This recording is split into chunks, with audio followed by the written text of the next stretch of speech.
আমার স্বামী বাড়িতে ছিল না, তাই আমি কাজের লোকের ঘরে গেলাম। কাজের লোকের সাথে রাতে ঘুমানোর সাথে সাথে কাজের লোক এমন একটা কাজ করলো যে আমার অন্তরাত্মা কেঁপে উঠল। এই কাজের লোকটা অনেক রোমান্টিক ছিল দেখতে, যাকে আমার স্বামী কিছুক্ষণ আগে নিয়ে এসেছে। আমার স্বামী কিছুক্ষণ আগে নিয়ে এসেছে। আমার স্বামী দরজার বেল বাজানোর সাথে সাথে আমি দরজা খুললাম। এই কাজের ছেলেকে আমার স্বামীর সাথে দাঁড়িয়ে থাকতে দেখে আমি চোখের পলক ফেলতে ভুলে গেছি। এই কাজের ছেলেটি যেন স্বর্গের রাজপুত্র সৌন্দর্যে ভরপুর। আমি ভুলে গেছি যে আমার স্বামীও ওর পাশে দাঁড়িয়ে আছে। আমার স্বামী আমার হাতটা ধরে একটু নাড়াচাড়া দিলেন। আমি অবাক হয়ে উঠলাম। আমার স্বামী বলল, কি ব্যাপার, পিছনের দিকে সরো, সাগরকে ভিতরে ঢুকতে দাও। সাগর 12 বছরের রোমান্টিক ছেলে। আমি সরে দাঁড়ালাম একটু। আমার স্বামী সাগরকে নিয়ে ঘরের ভিতরে ঢুকল। আমি মনে মনে ভাবছি, কেন আমার স্বামী একে সাথে করে নিয়ে এসেছে। আমাকে পোশাক ছাড়া দেখে আমার স্বামী আমার দিকে চোখ বড় বড় করে তাকালো। আমি বেশিরভাগ সময় বাড়িতে একাই থাকতাম। বাড়িতে আমি আর আমার স্বামী ছাড়া আর কেউ ছিল না। সেই জন্যই আমি বাড়িতে বেশি পোশাক পরতাম না। কিন্তু যখন তাকে ওরকম চোখ করে তাকাতে দেখে আমি বুঝতে পেরেছি যে আজ তার সাথে অন্য ছেলেও আছে। তাই সাথে সাথে কিছু পোশাক চেয়ারের উপর থেকে নিয়ে আমার শরীরের সাথে নিলাম। কিন্তু সাগর আমার দিকে একবারও চোখ তুলে তাকায়নি। এখানে আসার পর থেকেই চোখ নামিয়ে দাঁড়িয়ে আছে। আমি আমার স্বামীকে জিজ্ঞাসা করলাম, কে এটা? সে বলল, এই ছেলে অসহায় সম্বলহীন, কিন্তু এই ছেলে সৎ এবং ভদ্র, সেজন্যই আমি একে বাড়িতে কাজের জন্য এনেছি। এই ছেলে তোমার সাথে ঘরের ছোটখাটো কাজ করে দেবে। যদিও আমার স্বামী এক যুবককে ঘরে এনেছে শুনে আমার মন খারাপের কথা ছিল, কিন্তু আমার মন খারাপ হয়নি। কেন আমি জানি না, আমার স্বামীর এই সিদ্ধান্তে আমি ভিতরে ভিতরে অনেক খুশি হয়েছি। তাই বললাম, এটা তুমি অনেক ভালো করেছ, কারণ ঘরের কাজ করতে আমার অনেক কষ্ট হয়ে যায়। তারপর যখন বাজার থেকে জিনিস কিনে আনতে হয় তখন তো ক্লান্ত হয়ে পড়ি। আমার স্বামী বলল, তাই তো একে এনেছি, যাতে তোমাকে বাইরে যেতে না হয়। বাইরের সব কাজ তাকে দিয়ে করিয়ে নিতে পারবে এবং বাড়ির ছোটখাটো কাজও এ করে দেবে। আমাদের বাড়িটা অনেক ছোট ছিল, তাই বাড়িতে কাজের লোক থাকার জন্য আলাদা ঘর ছিল না।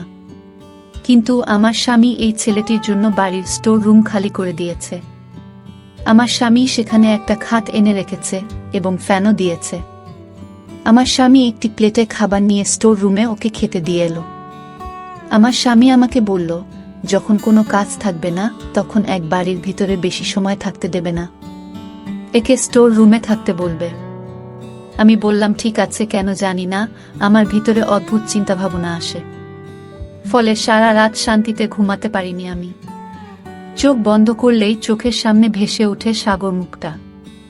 কেন জানি না, তবে আমার মন চাইছিল রাতটা তাড়াতাড়ি শেষ হয়ে যাক আর আমার স্বামী তার কাজে চলে যাক, আর আমি এই সাগরকে মন ভরে দেখি, যাকে এক পলক দেখে আমি পাগল হয়ে গেছি। যতটা সুন্দর এই ছেলে ছিল, আজ পর্যন্ত কোনো মেয়ের মুখও এত সুন্দর দেখিনি। এই কথাটা ভেবেই আমি অবাক হচ্ছিলাম যে এ কেমন অদ্ভুত ছেলে যে একবারও আমার দিকে চোখ তুলে তাকালো না। পরের দিন অনেক ভোরে ঘুম থেকে উঠে রান্নাঘরে গিয়ে নাস্তা তৈরি করছিলাম। আমি এমন সময়ে আমার স্বামী স্টোর রুমের দরজায় শব্দ দিল। ছেলেটি বেরিয়ে আসে। আমার স্বামী ওকে বলল, বাজার করে এনে মালকিনের সাথে প্রয়োজনীয় কাজ করে নাও, তারপর আমি তোমাকে দোকানে নিয়ে যাব।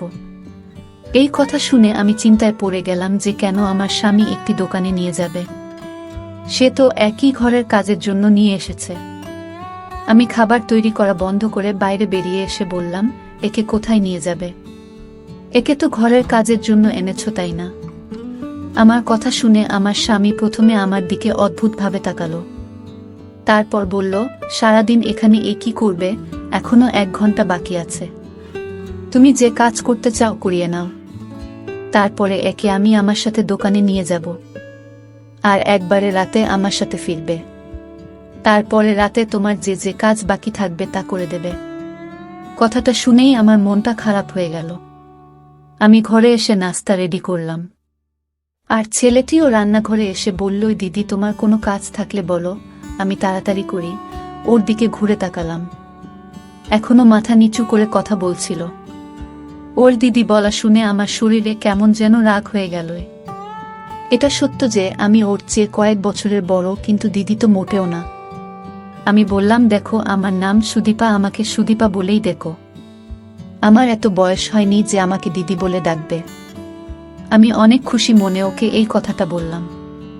তারপর একটু রাগ দেখিয়ে বেশি এর মধ্যে বাসনগুলো রাখলাম।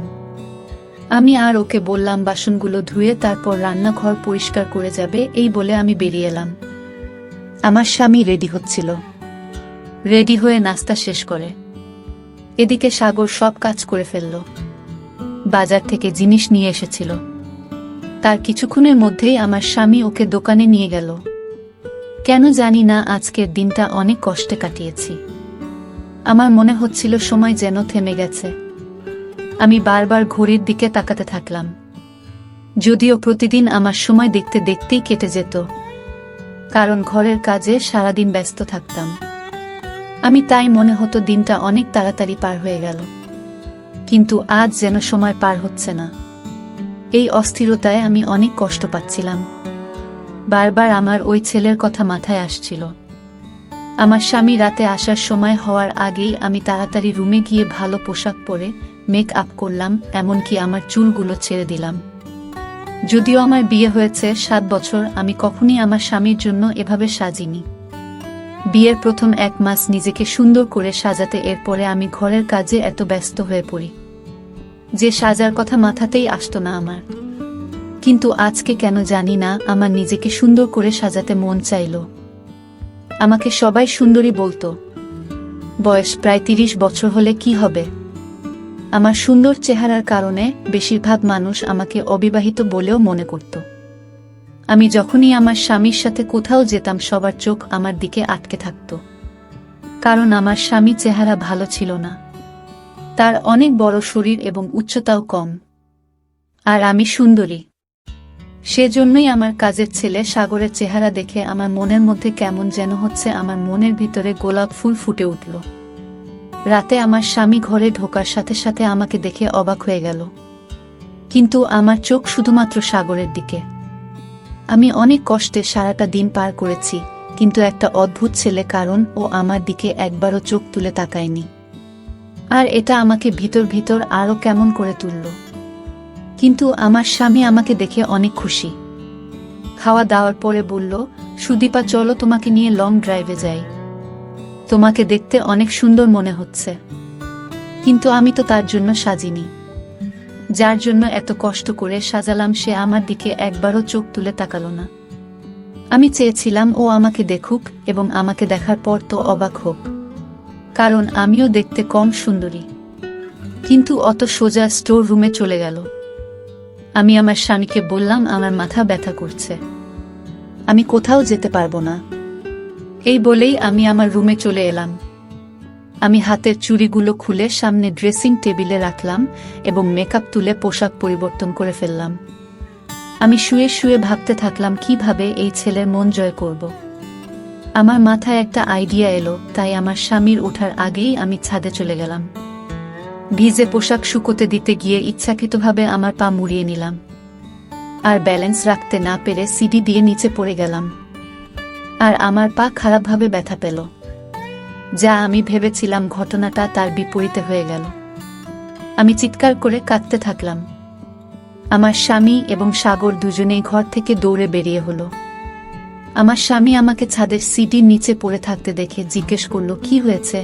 আমি বললাম, আমার পা ভেঙে গেছে। সে আমাকে হাত ধরে দাঁড় করানোর চেষ্টা করলে আমি চিৎকার করে উঠলাম, আমি সত্যি সত্যি আমার পায়ের হাড় ভেঙে গিয়েছে। আমার স্বামী আমাকে উঠিয়ে গাড়িতে করে হাসপাতালে নিয়ে গেল। ডাক্তার আমাকে বললেন যে আমার পায়ের হাড় ভেঙে গেছে, তাই পায়ের উপরে প্লাস্টার দেওয়া হলো। আমাকে বাড়িতে এনে বিছানায় শুয়ে দিল।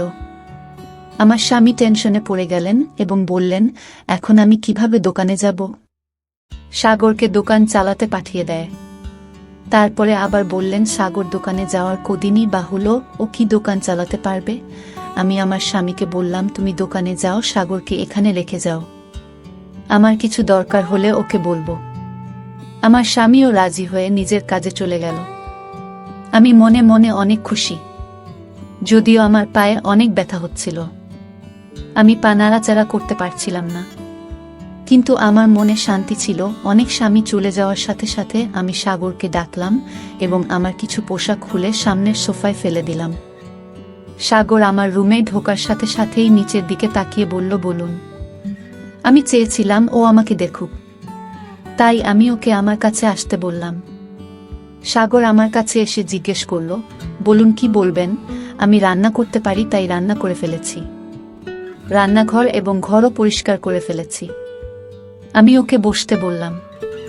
এটা শুনে ও আমার দিকে তাকালো এবং সাথে সাথে চোখ ফিরিয়ে নিল আর পা পিছিয়ে গেল আর বলল, কিছু প্রয়োজন হলে বলুন। ওর এই কথা শুনে আমি উপরে গিয়ে বললাম, আমার পায়ে অনেক ব্যথা আর রুমে বসে বোরিং হচ্ছি।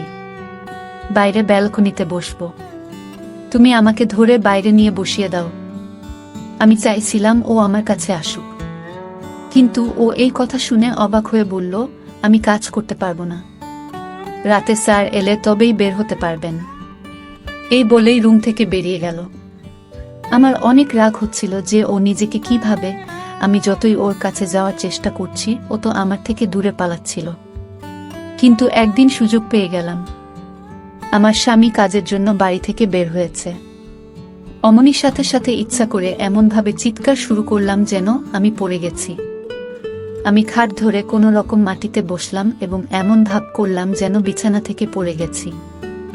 সাগর রুমে ঢোকার সাথে সাথে আমি কান্নার অভিনয় করতে থাকলাম। ও আমার কাছে এসে আমাকে পড়ে থাকতে দেখে ওকে বাধ্য হয়ে আমাকে ধরে উঠাতে হলো। যখন ও আমার হাত এবং আমার শরীরটা ধরে আমাকে ওঠানোর চেষ্টা করলো, তখন আমার হৃদয়টা কেমন একটা করতে থাকলো। আমি অনেক খুশি। আমি তো এটাই চেয়েছিলাম। ও আমাকে বিছানায় বসিয়ে দিল। তারপর থেকে প্রতিদিন আমি এটাই করতে থাকলাম। আমি ওকে বারবার ডাকতাম, আরও আমাকে সাহায্য করতে বাধ্য হতো। আমি চেয়েছিলাম যে আমার ঘনিষ্ঠতা ওকে অস্থির করে তুলুক। যখন কোনো ছেলে একজন মহিলা এত কাছাকাছি থাকে, তখন তার মনে কিছু না কিছু সৃষ্টি হয়। আসলে একজন মানুষ তার কাঙ্ক্ষিত জিনিস যদি কাছে পায়, তাহলে সেটা তাকে চিন্তায় ফেলে দেয়। আমিও তো এটাই চাইছিলাম। আমার বিয়ের 7 বছর পার হয়ে গেছে, কিন্তু এখনো আমার বাবু হয়নি। আমার স্বামী আজ পর্যন্ত আমাকে এ নিয়ে কখনো খারাপ কথা শোনায়নি। আমি সুন্দরী, সেজন্য যখনই যে কোনো অনুষ্ঠানে যেতাম, অল্প বয়সী সুন্দর ছেলেদের দেখে আমার চোখ তাদের দিকে আটকে যেত। সুন্দর আর রোম্যান্টিক ছেলেদের দেখে আমার হৃদয়ে ঝড় শুরু হয়ে যেত। এই সময় আমার স্বামী আমার পাশে বসে থাকলে আমার অনেক খারাপ মনে হতো। মাঝে মাঝে মনে হয় যেন আবেগে ভুল সিদ্ধান্ত নিয়ে ফেলেছি আমি শুধু টাকা দেখেছি, কারণ আমার বাবা গরিব আর বাড়িতে অভাব থাকতো সব সময়। সেই মুহূর্তে আমার মনে হয়েছিল, যখন আমার কাছে টাকা থাকবে, তখন আমি জীবনের সমস্ত সুখ পাব আর আমার মনের সমস্ত দুঃখ দূর হয়ে যাবে। আমার স্বামী সুন্দর নয়, কিন্তু ভেবেছিলাম একজন মানুষের সমস্ত গুণ থাকে না। আর স্বামী যে সুন্দর নয়, এই দুঃখ আমি সময়ের সাথে সাথে ভুলে যাব।